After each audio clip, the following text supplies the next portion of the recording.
ዩቲዩብ ቻናላችን ቤተሰቦች እንዴት ናችሁ? ዛሬ በአዲስ ቪዲዮ መጥተናል። ዛሬ የምናየው ስለ ኤም14 ቻርጂንግ ዌይስ ወይ ደግሞ ቻርጂንግ ፓዙ ከቀጥታ ከታችኛው ኮኔክተር ወደ ቻርጅ አይሲ እንዴት ገብቶ ወደ ቪባት እንደሚወጣ እናያለን። በዛ ሁለተኛ ደግሞ ፋስት ቻርጂንግ ስሎ ቻርጅ እንዴት ነው የሚሆነው እናያለን።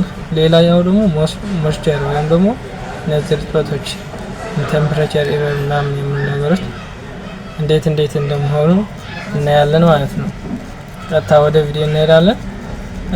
ዩቲዩብ ቻናላችን ሰብስክራይብ አድርጉ፣ ሼር አድርጉት እንዲያድግ ከዚህ በላይ አዳዲስ ቪዲዮዎች እንድንመጣ ማለት ነው። ቴንኪዩ። ቀጥታ ወደ ቪዲዮ እንሄዳለን። አሁን በስኬማቲክ ነው የማሳያችሁ። አብዛኛው የምጠቀመው እኔ ብሩኖ ስኬማቲክ ስለሆነ ብሩኖ ላይ ነው የማሳያችሁና ቀጥታ ወደ ቪዲዮ እንሄዳለን ማለት ነው። እሺ አሁን እዚህ ጋር መጀመሪያ ኮምፖነንት አይዴንቲፊኬሽን ላይ እንሂድና መጀመሪያ ትንሽ ልበላችሁ። ከ05ኤስ ያው ተማሳይ ናቸው ብዬ ነው የ05ኤስ ነው ይዤላችሁ የመጣሁት ያለው። ያው እዚህ ጋር ስናየው ኢንተርናል ስቶሬጅ አለ፣ ኳልኮም ቺፕሴት አለ፣ አውዲዮ ሴክሽን፣ ቻርጀር አይሲ ማለት ነው። ይሄኛው ቻርጅ አይሲ ነው፣ ኦሬዲ አጋዥ ነው፣ አጋዥ ቻርጅ አይሲ ነው። ፓወር አምፕሊፋየር አይሲ አለ። ሌላም በዚህኛው ሳይድም ይኖራሉ እና ፓወር አይሲ አለ እዚህ ጋር። ኤልሲዲ ላይት ዲስፕሌይ ወይም ደግሞ ግራፊክ አይሲ እዚህ ጋር ሌላ ፒኤ አለ፣ ራዲዮ ፍሪኩዌንሲ አይሲ ምናምን፣ ባስ ኮኔክተር፣ ቢቲቪ ኮኔክተር፣ ኤልሲዲ ኮኔክተር። ቢቲቪ ማለት ያው ከሚኒ ቦርድ ወደ ሜን ቦርድ የሚያወጣው ቻርጀር ምናምን ያለበት ቦታ ላይ ስፒከር አውት ማለት ነው። ማይክ እነዚህ የያዘ ነው። ኦኬ ኮምፖነንት አይዴንቲፊኬሽን እንደዚህ ይመስላል። ያው ስታዩ እንደዚህ ያረጋችሁ ፓውዝ ያረጋችሁ የኛው ኳልኮም ፒኤም 6225 ነው የምጠቀመው ፓወር አይሲ ማለት ነው። ቀጥታ ያው ቻርጅ አይሱ ስናየው ደግሞ የምጠቀመው ቻርጅ አይስ ሁለት ቻርጅ አይስ ነው ያለው ባይዘው። አንደኛው ቢኪው ነው፣ የቢኪው አይነት ፒን አይሲ ማለት ነው። እንደዚህ ቢኪው አይነት ያለው። ሌላኛው ደግሞ እዚህ ጋር አለ 2130 የሚለው። እነሱ አይዴንቲፊኬሽን ሌላ ቀን በስኬማቲክ ማድረግ እናወጣዋለን። ግን አሁን ቻርጂንግ ዌይ እናያለን ማለት ነው። እነዚህ ቻርጂንግ ዌይ ከየት ተነስተው ወዴት እንደሚሄድ እናያለን። አሁን እዚህ ጋር ቻርጂንግ ዌይ ስንገባ እዚህ ጋር መጀመሪያ የሚያስፈልገን ምንድነው? ቪባስ ነው። ቪባስ ማለት ቀጥታ 5 ቮልት የሚወጣው ከታችኛው ከኮኔክተሩ ቻርጅ ኮኔክተሩ የሚወጣው 5 ቮልት እዚህ ጋር ይገባል ማለት ነው። ግራውንድ እንዳለ ሆኖ የኛው 5 ቮልት እዚህ ጋር ቀጥታ ይገባና ከዛ ወዴት ይሄዳል መሰላችሁ? ወደ ቻርጅ አይሲ እኛዋ ቀጥታ ትመጣና ይቀየዋ መስመር ማለት ነው። እዚህ ጋር ፓውዝ ያደርጋችሁ ቼክ ማድረግ ትችላላችሁ እናንተ ጋር እንደዚህ አይነት ነገር ከገጠማችሁ፣ ቻርጅ ችግር ከገጠማችሁ ማለት ነው። የ5 ቮልት ቼክ ታደርጋላችሁ። የኛው ፖይንት ላይ እዚህ ጋር ፖይንት፣ ከዛ እዚህኛው ኮይል፣ እዚህኛው ቀጥታ እዚህ ጋር መምጣት አለበት። እዚህ ጋር መጣው እዚህ ይሄ ኦቪፒ አይሲ ነው። ኦቪፒ አይሲ ላይ ገብቶ መውጣት አለበት። ቀጥታ እዚህ ጋር ቪኮ አይሲ ላይ እና የአጋዡ ቻርጅ አይሲ እዚህ ጋር አለ። ፒኤምአይ አይሲ ነው ባይዘው ወይ ይሄኛው ፓወር ማኔጅመንት አይሲ ነው፣ አጋዥ ነው። የዛኛው ፓወር የዋናው ፓወር አይሲ አጋዥ ነው። እነዚህ አንዳንድ ሞዴሎች ኦሪጂናል የሆኑ ሞዴሎች እንደዛ አጋዥ ፓወር አይሲ አላቸው። ፒኤምአይ አይሲ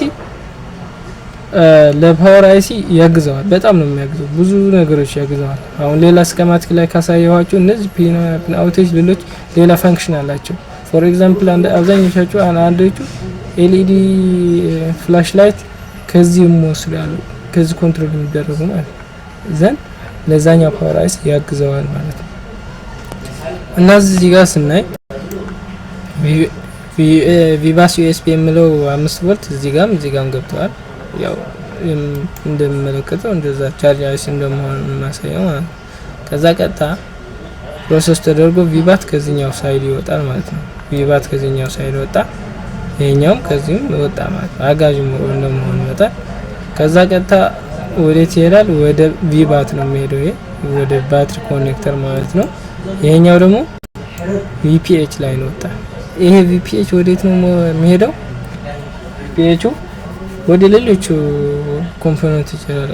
ፓወር አይሲ ወደ ፓወር አይሲ ይሄዳል። ወደ ላይት አይሲ ዲስፕሌይ ላይት ማለት ነው። ኦኬ እና ጋይስ ከርታ ሰው ስለመጣብኝ ነው። ቪባስ ወደ ቪባት የሚሄደው አይተናል። ቪፒኤችም ወደ ኔትወርክ ሴክሽን ወደ ካሜራ ወደ ምናምን የሚሄደው 4 ቮልት 3.7 እስከ 4.2 ቮልት ከዚህኛው ተነስቶ ነው ቪፒኤች ፓወር ላይ ማለት ነው።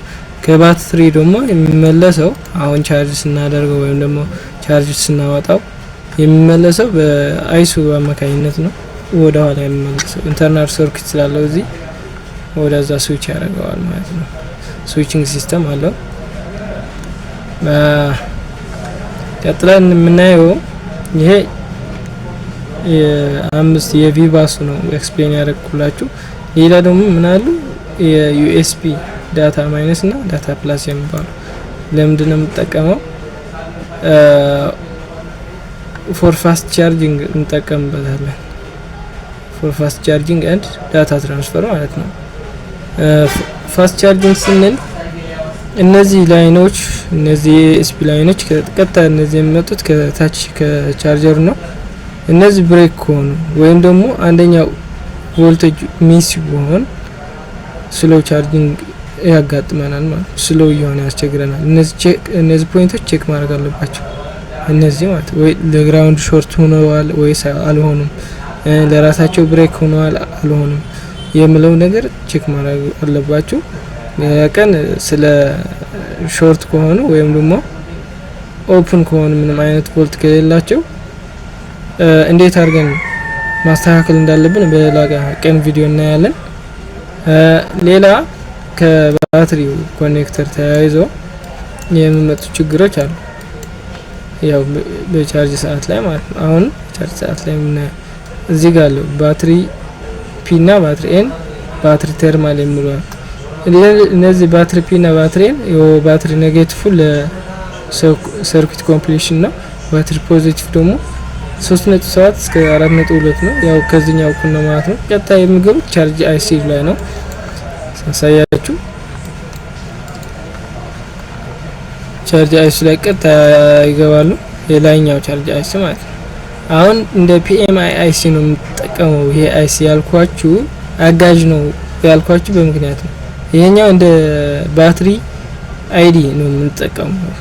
እንደ ባትሪ አይዲ ነው የምንጠቀሙት። ሌሎች ሞዴሎች ላይ ካያችሁ ባትሪ አይዲ ነው የምለው። ፎር ኤግዛምፕል A05 እዚህ ጋር ላሳያችሁ። ባትሪ አይዲ ይላል፣ ባትሪ ቴምፕሬቸር ሴንስ ይላል እዚህ ጋር ማለት ነው። ኮኔክተሩ ላይ ነው የማሳያችሁ። እዚህ ጋር ባትሪ አይዲ እና ባትሪ አይዲ እና ባትሪ ቴምፕሬቸር ሴንስ የሚለው አሉ እዚህ ጋር። እዛ ጋር ግን ስናየው እዚህ ጋር ባትሪ ምንድነው የምለው? ባትሪ ፒ እና ባትሪ ኤን ኔጌቲቭ ተጨምሮበታል። ምክንያቱም ሰርኪቱ ኮምፕሊት ለማድረግ ነው ወደ ኋላ ያመጣው ፓርት ቀጥታ ወደ ባትሪ ኮኔክተር ባትሪ እንዲመለስ ማለት ፍሎ አድርጎ ማለት ነው። እንደዚህ ይመስላል። ሌላ ስለ ፋስት ቻርጂንግ አውርተናል። ስለ እነዚህ ደግሞ ይሄኛው ያየነው ላይ ነው ማለት ነው። ባትሪ ፒ ኔጌቲቭ ባትሪ ፒ እና ኔጌቲቭ አሉ። ይሄኛው ባትሪ ፒ ይሄ ኮርጅን ብነቀል ወይም ቢቆረጥ ሞባይላችን ኦን አይሆንም ሴንስ ለማያደርገው ማለት ነው። እንደ ሁሉም እንደ ባትሪ አይዲ ማለት ነው። እሺ ባትሪ ተርማልም ያው ቴምፕሬቸር ሴንስ ነው። ይሄ ቴምፕሬቸር ቱ ሎው ኦር ቴምፕሬቸር ቱ ሃይ ወይም የቴምፕሬቸር ምልክት ሳምሰንግ ሞባይሎች ላይ የምናየው ቴምፕሬቸር ምልክት ቀጥታ የምናየው ወደዚች ቦታ ነው የምንሄደው። በቃ እቺ ላይን ምን ሆናለች የሚለው አሁን ቴስት ፖይንት እዚህ ጋር አሉ። ቴስት ፖይንት አለ እዚህ ጋር ቴስት ፖይንት አለ። እነዚህ ቴስት ፖይንት ላይ ቼክ ስናደርግ ይሄኛው ባትሪ ተርሚናል ላይ 1.8 ቮልት መምጣት አለበት። ባትሪ ተርሚስተር ላይ ማለት ነው። 1.8 ቮልት ካልመጣ ግን ይሄ ላይን ችግር አለበት ማለት ነው። ወደ ስኬማቲኩና ወደ ላይኑ ሄደን ቼክ ማድረግ አለብን። ከየት ወዴት ነው ሄደው ሬዚስተር አሉ ተርሚስተር ማለት ነው። እነሱ ቼክ ማድረግ አለብን ማለት ነው። ባትሪ ጭራሽ አነሳ ካለ እቺ ፖይንት ቼክ እናደርግና እሷ አሪፍ ከሆነች ይሄኛው ፖይንት ቼክ እናደርጋለን። እሱ አሪፍ ከሆነ ወደ ሌላ ቦታ ላይ ነው ችግሩ ማለት ነው። አሁን እዚህ ቼክ አድርገን ዳይድ ሞድ ላይ ቼክ አድርገን ሪዲንግ ካልሰጠን እዚች ላይ ነው ችግር ያለው። ጃምፕ ማድረግ አለብን ማለት ነው። እና በአጠቃላይ የዛሬው ቪዲዮአችን ይሄን ይመስላል። ውድ ቤተሰቦቼ የዛሬው ቪዲዮአችን ይሄ ይመስላል እና የዛሬው ቪዲዮአችን ይሄ ይመስላል። ከወደዳችሁት ሼር፣ ላይክ፣ ሰብስክራይብ አድርጉ ቻናላችን እንዲያድግ ካሜራውም ምናምን አሪፍ እንዲሆንልን ያው ብር ከተገኘ ነው እንደዛ ያምደረገውና ለካሜራውና ለድምጼ ይቅርታ ጠይቃለሁ። ምክንያቱም ያው ትንሽ ካሜራ ምናምን ፈራለሁና ለዛ ነው እየለመድኩት እሄዳለሁ፣ አስተካክላለሁ። ቴንክ ዩ ጋይስ በጣም ነው የማመሰግነው። አንዳንድ ነገር አዲስ ነገር ካለም ሼር እንትን አድርጉን ኮሜንት ላይ። ቴንክ ዩ